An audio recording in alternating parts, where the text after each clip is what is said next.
ভাই আসলে কি বলবো, একই কথা বারবার বলতো। ওই যে উপরে থেকে নেমে আবার উপরে উঠছি, যে পোলাপাইন ওই যে দেখতে পাচ্ছেন, আবার এখানে নামবো। ওই যে বিশাল ঢাল, এখান থেকে পুরো এই জায়গাটা জেড পয়েন্ট না হলেও জেড পয়েন্টের মতোই, দেখছেন ডালের মধ্যে পুরা ইউ টার্ন নিতে হবে, পুরা ইউ টার্ন একটা।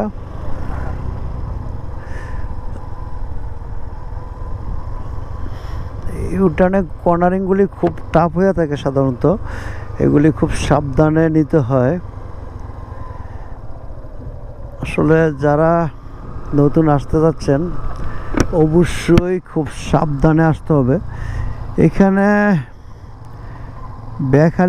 বেখেয়ালি হইলে চলবে না, কারণ জীবন একটাই। যখন ভিডিও গেমে 3টা লাইফ পাওয়া যায়, এখানে কোনো সেকেন্ড লাইফ পাওয়ার কোনো সম্ভাবনাই নাই। এই খাত থেকে পড়ে গেলেই বিশাল বিপদ। এখনো আসলে বর্ডার রোডের কাজ সমাপ্ত হয় নাই, অসমাপ্ত রয়েছে। এখানে হয়তো কিছু ভিউ পয়েন্ট করবে। আসলে যে 2টা পাহাড় কেটে রাস্তা করছে, সেই পাহাড়ের রাস্তাটা পর্যন্ত আমরা যেতে পারিনি।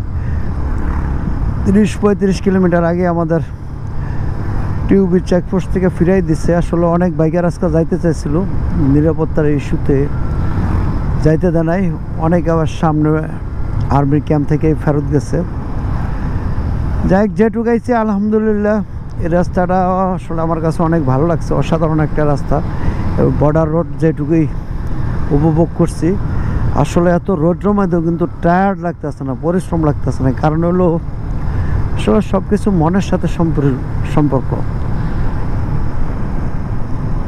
আমি 2 দিন যাবত ট্যুরে আছি, নানান চিন্তা ভাবনার মধ্যে, টেনশনের মধ্যে। এখানে কিন্তু আসার পরে আসলেই সব দুশ্চিন্তা দূর হয়ে গেছে। আবার ঢাকা গিয়ে অফিস আদালত খুললে নতুন উদ্দীপনা নিয়ে কাজ শুরু করব। তো সবাই দোয়া রাখবেন। রাজস্থলীর ব্লগ আজকের মতো এখানেই শেষ করে দিচ্ছি। আবার বান্দরবন যাব, সামনের ভিডিওতে আপনাদের সাথে দেখা হবে। খোদা হাফেজ। ভিউয়ার্স, এটা হলো রাজস্থলীর রাস্তা। এই রাস্তাটা নিশ্চয়ই অনেক পুরানা, কারণ রাজস্থলী উপজেলার সাথে সংযুক্ত রাঙ্গামাটি থেকে, বা এখান থেকে বান্দরবন খুবই কাছে, 28-30 কিলোমিটার মেবি। তো বাঙ্গাল হালিয়া 16 কিলোমিটার। আমরা রাজস্থলীতেই আছি। অত্যন্ত প্রাচীন রাস্তা, আসলে পাহাড়ি রাস্তা। এখানে দেখতে পাচ্ছেন আছে তো, দাঁড়ান। এখানে পাহাড়ি পেঁপে নাকি দেখছে আমার সোহান ভাই। ও পাহাড়ি কলা, পেঁপে এগুলো তো খেতে হবে ভাই।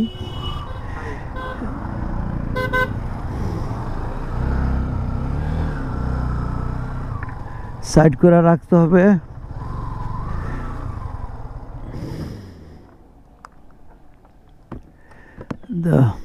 এখানে একটা দোকান আছে, দেখি দাঁড়াই। তো ক্যামেরাটা বন্ধ করি, পরে কথা হবে, ওরা আবার রাগ করতে পারে।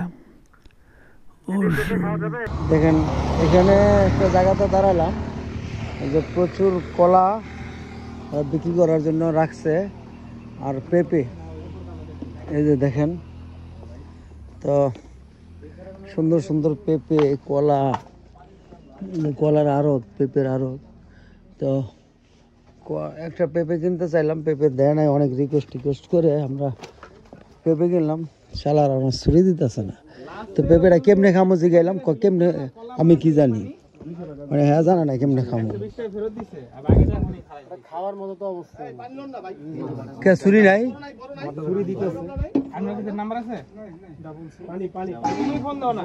দেন সোহান ভাই পেঁপে লয়ে ঘুরতে, সোহান ভাই দিক তাকান তো, যে পেঁপে লয়ে ঘুরতেছেন। আপনার মুখ দেখতেছি, পেঁপে লয়ে বয়ে রয়েছে। এ বাইক হইতেছে, এমনি বেলা খাই লেবো। কি করবো,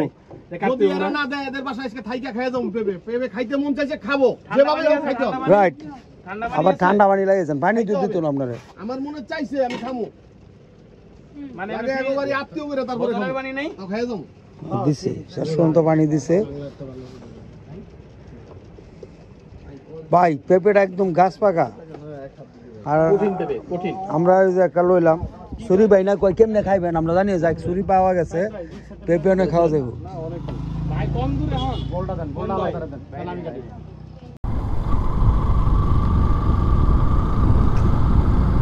আসলে এরকম ভিউ দেখলে ক্যামেরা সারাদিনে ক্যামেরা বন্দি করতে ইচ্ছা করে আপনাদের সাথে শেয়ার করার জন্য ভিউয়ার্স।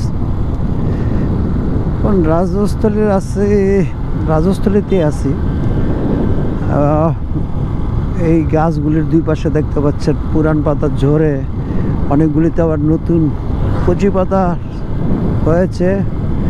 নতুন কচি পাতার সবুজটা অন্যরকমের একটা সবুজ।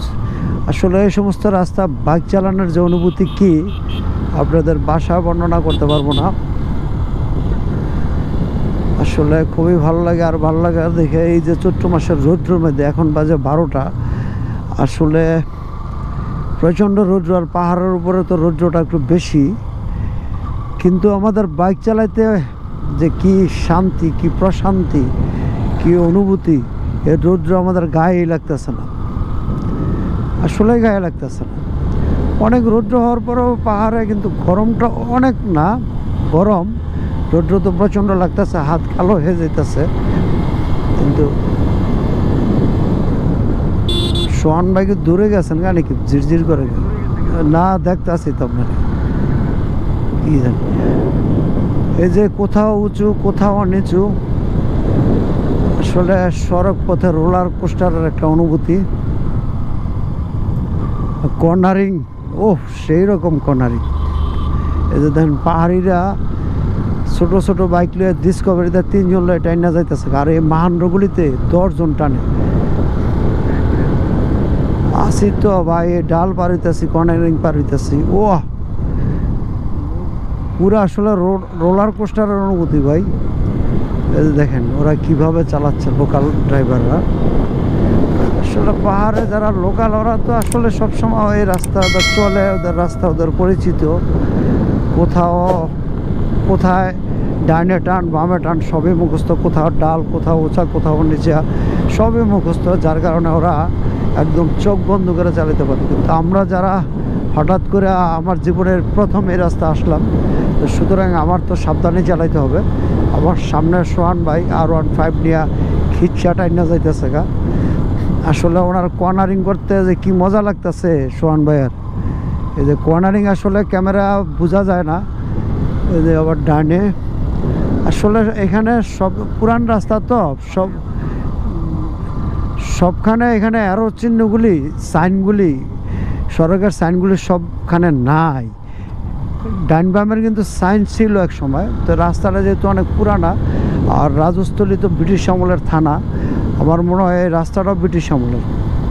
আমরা যে বর্ডার রোডে গিয়েছি সেই রাস্তাটাই নতুন হয়েছে, বাংলাদেশ সরকার করছে, মানে এই সেনাবাহিনী করছে। আর এই যে রাস্তাটা চালাচ্ছে এই রাস্তাটা মেবি ব্রিটিশ আমলের, যেটুকু আমি জানি। তো এই রাস্তা গণপরিবহন বলতে তো কিচ্ছু নাই, দু একটা মাহান্ড দেখছি। আর 2টা-3টা যাওয়ার সময় জিপ চোখে পড়ছে, একদম নিচে ছাদে পর্যন্ত মানুষ চড়ে যাতায়াত করে। আর এখানে মানুষও কমই তো যাতায়াত করে দেখতেছি। এখানে বাঙালি আদিবাসীদের সহ অবস্থান, যেমন বাঙালি আছে তেমন আদিবাসী আছে। কিন্তু তারপরে কেন পাহাড় উত্তপ্ত আমি জানি না। আমার চোখে যেটুকু মনে হয়েছে বান্দরবন, খাগড়াছড়ি বা রাঙ্গামাটিতে যেখানে বাঙালি পাহাড়ি আছে, অনেক জায়গাতে ওদের খুব মানে ভালো সম্পর্ক,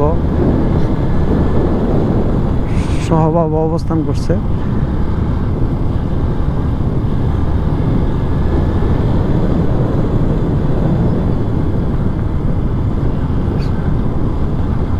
এখানে একটা স্কুল আছে রে ভাই, তো ভালো স্কুল তো। পাথরবন সরকারি প্রাথমিক বিদ্যালয় রাজস্থলী, স্কুলটার নাম হলো পাথরবন সরকারি প্রাথমিক বিদ্যালয়। দাঁড়ায় একটু খেয়াল করলাম, বুঝছেন সোহান ভাই। Wow, cornering cornering cornering.